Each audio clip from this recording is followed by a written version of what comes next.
Hello, everybody, and welcome to the first episode of the Start Local podcast, a podcast dedicated to helping businesses in Chester County, Pennsylvania, and the greater Philly area.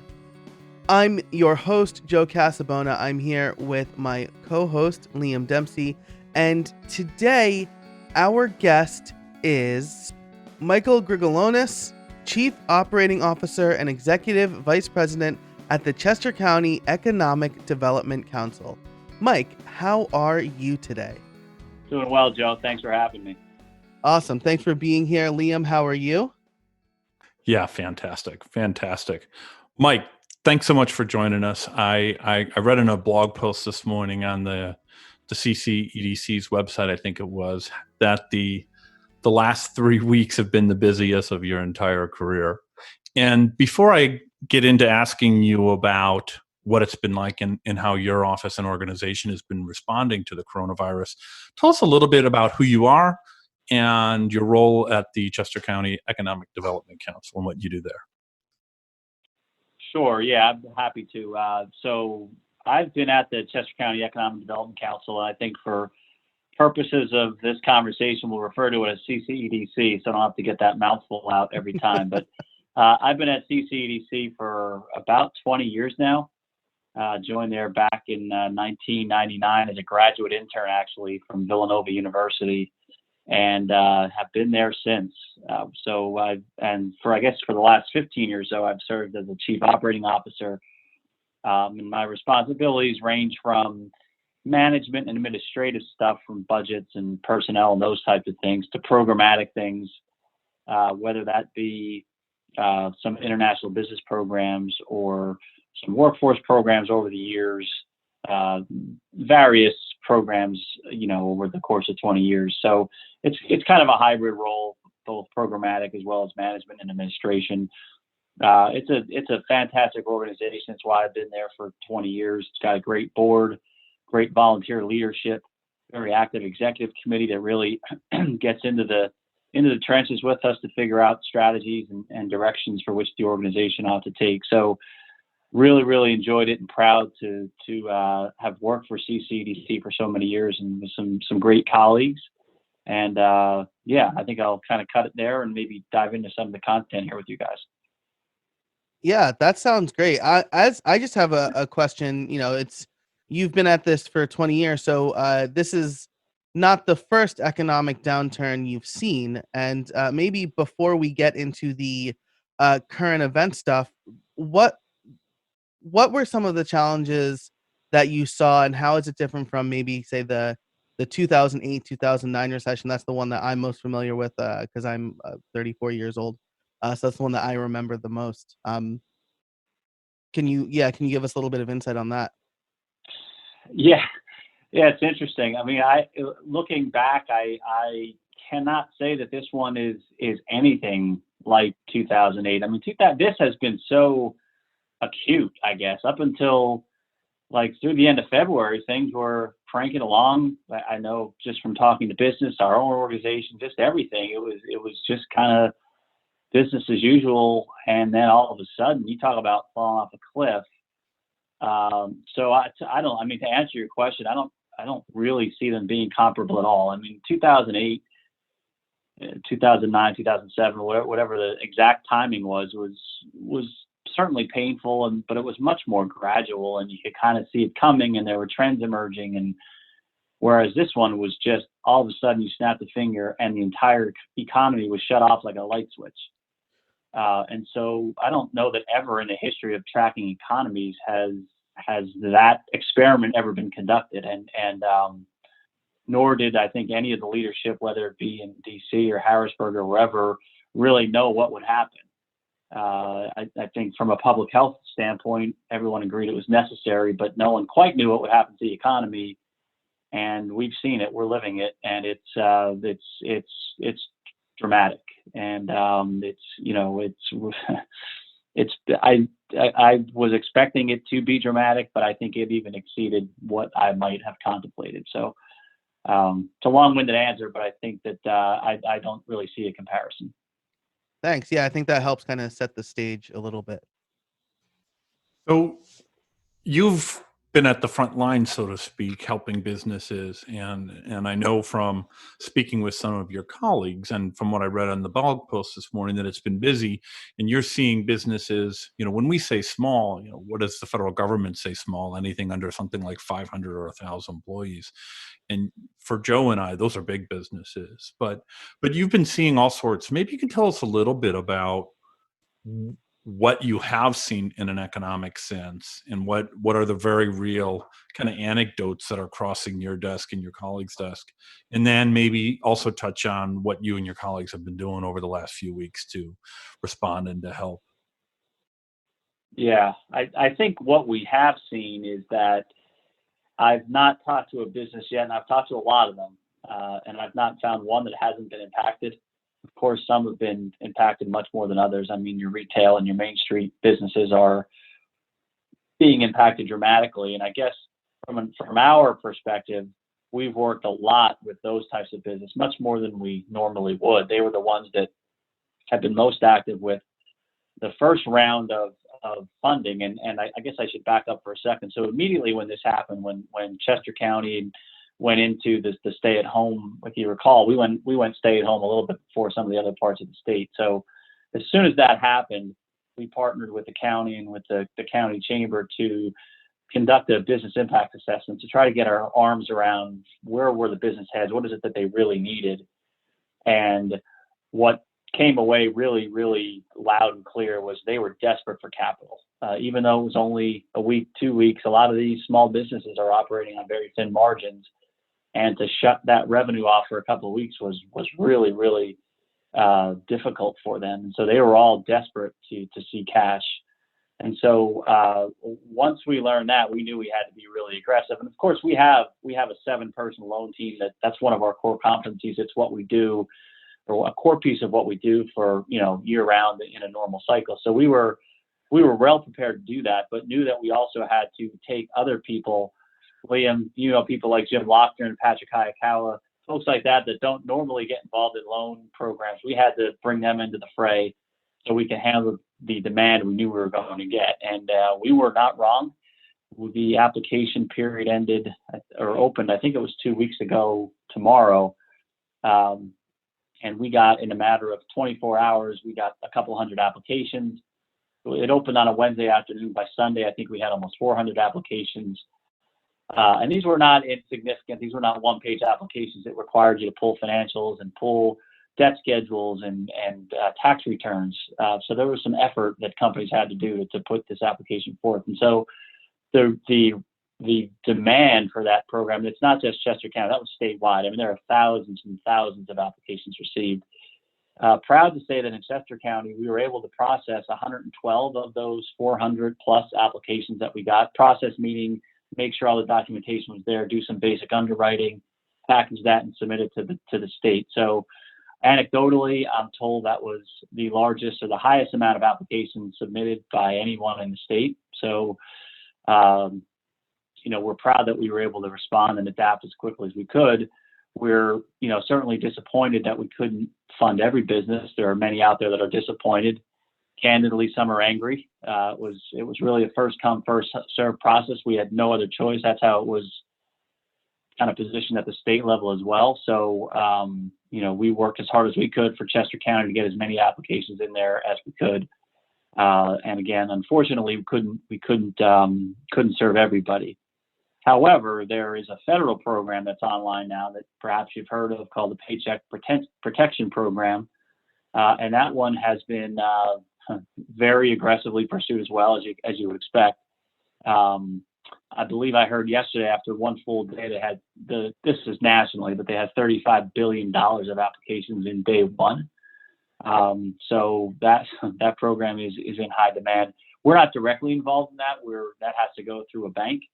And so we have been supportive in trying to help companies navigate that and understand what the program is and some of the rules and the nuances that are in there. And we've also supported some banks. We have some bank partners that we work with on a regular basis to help them process SBA loans. This program happens to be running through the SBA. So we do have some expertise that we've been able to lend to some of our bank partners as well, because a lot of it is foreign to them. I mean, they know what the SBA is, but going through an SBA process is a little different than what a typical commercial bank might be used to. So we've been able to, I think, be helpful there as well. So the real need that businesses have right now is cash, is capital. And so the state program kind of rolled out first. The federal, the PPP program is out there now, and I know businesses are really working hard to try to submit those applications now. So that's what we're in the mode of now on the sort of on the business side. I mean, certainly some of the workers that have been displaced have their own challenges with unemployment compensation and what are they going to do to try to make sure that they can stay financially stable. But our focus to this point has been really on trying to get capital into the businesses. A couple of follow-up questions. SBA is just Small Business Administration. What does SBA stand for, Mike? That's right. Okay. You're nodding your head. And by just way of comparison, you said you got about 400 applications for these loans through the state that your office was able to package up and prepare for approval and send off to Harrisburg 112. Is that something your office does on a regular basis? And if so, how many do you normally turn around? What are the comparison numbers? You said you got 200 and change in a 24-hour period. Do you normally see 200 and change in a full year? What does it look like not coronavirus time? Yeah, that's a good question, Liam. And so normally we're doing SBA 504 loans for the most part. That's our sweet spot. Then the state has a program called PETA. Those are our two primary products that we use. And I would say that normal volume over the course of a year is 25 to 30 loans over the course of a year, something like that. Now they're a little bit more involved, the applications and the credit underwriting is a little bit more involved than what we just went through here with this current working capital program. However, it still gives you a sense of the scale that we were dealing with and the demand that is out there in the business community. Wow, that's a number right there, isn't it? That's a Yeah, that's quite a bit. And did you find that it was, I mean, was it all sorts of businesses, or would you say mostly the ones that you said are the most impacted, the retail and Main Street businesses? Well, I would say industry-wise, it was very diverse. I mean, from from auto body shops to pizza joints to professional services firms. I mean, every industry was well represented. Now, in the state program, it was defined as 100 employees or less. So we didn't see any, larger type companies just because they were not eligible for this particular program. But it was a diverse, as I said in the opening. I mean, I don't think there's an industry that was spared through this. I mean, certainly some are faring better than others, but no one has. Everyone's been impacted. So that period of application has come and gone, and it sounds from what I'm hearing from you, Mike, is that's the state's first round of support, cash loans and the like is gone. The next step is this federal payroll protection program.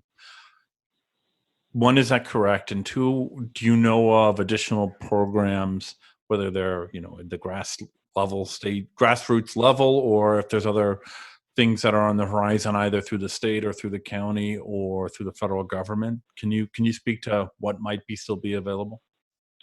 Well, I think the pattern has been that, these are massive machines when you're talking about the state government and the federal government, and unfortunately, it takes them a little bit of time so they can figure out what the legislation is going to be, and then they have to actually roll it out through a programmatic or through, in this case, through the SBA. So it takes a little bit of time to get things kind of developed and introduced. And so I think that's why you've seen, the state came along and then the feds came along. And I think over the course, again, depending on how nobody looks, that's what's perhaps most frustrating, is that there's so much uncertainty. Nobody knows, May 1st, we're all going to open our doors and we're going to be back to life as normal. And I think if we had that certainty, things would be a little bit easier and you can maybe plan for it. But we don't have that, and I don't think we're going to have that. So I think, I think there will be more. Where I'm going with this response is that I think there ultimately are going to be more programs. Along with this plays out, I've already heard speculation that if this PPP program runs out of money, there's going to be an aggressive push to put more money into it, because I think, unfortunately, there are going to be some businesses that don't get to that in time. There's 350 billion, which sounds like a lot, but and it's going to go. It's going to go quick because it's, as we said, it's everybody. If you're under 500 employees, you're going to apply for the PPP program. There's going to be very few exceptions to that. So I think that there will be new programs. I can't tell you sitting here right now what those programs are going to be, but I think there's a realization on everybody's part that we are going to need to do something. This is a economic environment that we've never ever been in before. Again, you're talking about an entire world that's been in some ways shut down, an entire country in our case just completely flipped upside down. And it's just, I think everyone realizes that it's going to take more than just kind of the natural over time we'll all get back. No, there's going to have to be some aggressive injection of public programs to try to, recover and jumpstart things. I don't think there's any question about that. Yeah, thanks for that, Mike. So, Joe, I'm going to jump in and ask if you've got any kind of last minute questions here for Mike as we come up on our time.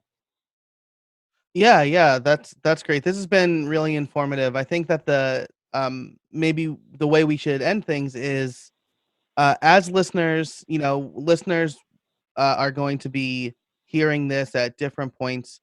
Where can they find the latest information for what they could do, or is there anything that they can do kind of today to find, to see if they can get more capital in their hands? Yeah, that's a great question, Joe. And I would suggest that they keep an eye on our website. We're trying real hard to keep that, as current, like up to the half hour, I would say, with information. And I would also offer our organization as a resource. So one of the things that we tried to do since this is all hit is try to respond to every email, every voicemail. And in the first couple of weeks, there were a lot of them. But we feel like it's our responsibility to respond to those and at least offer some assistance, offer direction. Because this is new to people, right? I mean, the SBA and the CCEDC, the PETA, and all these acronyms, it's just overwhelming, and it's coming at people in dramatic, just voluminous amounts that people can't digest. And so what seems maybe simple to us is because we live in the world and we're dealing with acronyms constantly, is completely foreign to people. So we understand that, and we're, again, committed. We feel a responsibility to really try to help guide businesses as best we can through this very difficult time. So I encourage people, check our website, call us, email us. All of our names are on there, all of our email addresses, and from the CEO all the way down, we're all there. We all work there because we want to help, and we love our community, and we want to make a difference in our community. So trust me, you are not bothering us to reach out. We want to help. That's what we're there for. And so that's perhaps a good way to kind of close this out. Awesome. And that website, for those of you who are wondering, is ccedcpa.com. We will have a link to that and everything we've talked about, some of the articles and other resources, in the show notes over at startlocal.co. Mike, thanks so much for your time and your information. We really appreciate it. And we hope that the people listening will find that helpful. Thank you both, Joe and Liam. I appreciate the opportunity to get the message out there, and it's good being with you guys this afternoon. Thanks, Mike. I know you've been busy. I know you're still busy, but we really appreciate you taking the time to share this important information with folks in and around Chester County. Thank you. Thank you. Thanks so much to Mike for taking time out of his busy schedule to talk to us today, to give you some helpful resources on how you can get assistance during the COVID-19 outbreak. I'm sure many of you are impacted by this, and the work that Mike is doing and everybody at the Chester County Economic Development Center, everything that they're doing is geared towards helping small businesses like us. So if you want to learn more, find more information or more resources, you can head over to startlocal.co/001, and there'll be links and ways to subscribe to the show. And if you want to submit a question, you can submit a question there too. So again, that's startlocal.co/001. Thanks so much for listening, and until next time, stay safe out there.